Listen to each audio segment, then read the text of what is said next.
I will not be speaking about representations of pride on screen, as in cinematographic depictions of character or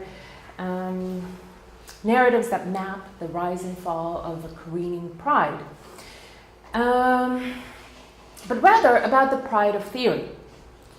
The kind of pride that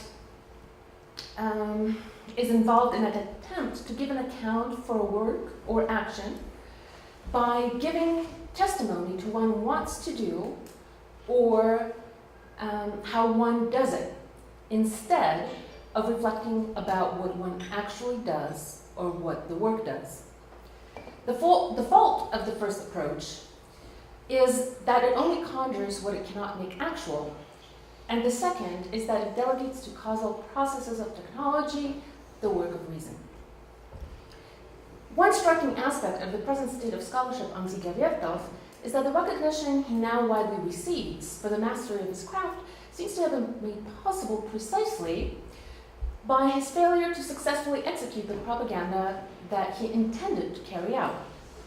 Critics are reassured by this failure because no one hurries to praise the technologies of the Stalinist regime, but the result is that the scholarship on Vertov focuses on the repertoire of his innovations, but rarely assesses the success of his work on its own terms. This presentation attempts an analysis of Vertov's cinematography that attempts to disentangle his achievements from the hubris of the Manifesto and the hubris conditioning the reception of his works. The modernist project is interested in sufficient condition. The reflection of a cameraman is not even a necessary condition. You don't have to film a cameraman in order to have film. You can film other narratives. You can film other images. A necessary condition, but it's also not a sufficient condition for reflection. Just because we film a cameraman doesn't mean that reflection necessarily ensues. This is kind of a point that Paul Michael had made earlier with regard to selfie. Just because I take a picture of a selfie, that does not actually produce the knowledge of myself, even for me. Claim that there are no actors, there's no script in his works, proves not to be exactly true.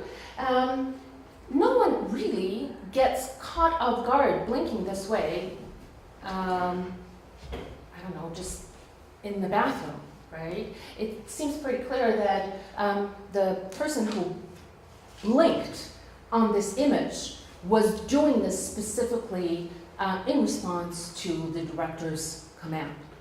This is also not the kind of image that you just find randomly. Randomly, people don't find themselves in their bathroom after their morning routine in front of a camera, right? So again, even though she may not be a trained actress, what she is actually doing in this scene is acting. Furthermore, it's also questionable to say that there's no script.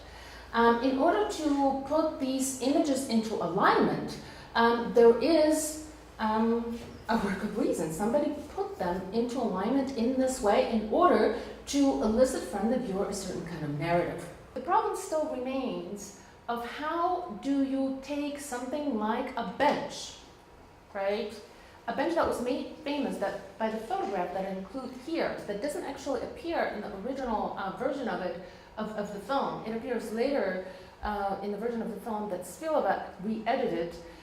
How does this bench, this particular bench on which Lenin sat, on which he was photographed, how does that mean the kind of enlightenment sung about by these songs? How does Lenin equal this woman reading, right? Can this be actually produced, but nothing else, but what is specifically specifically particular to the medium of camera as Vertov defines it by means of indexicality of an imprint.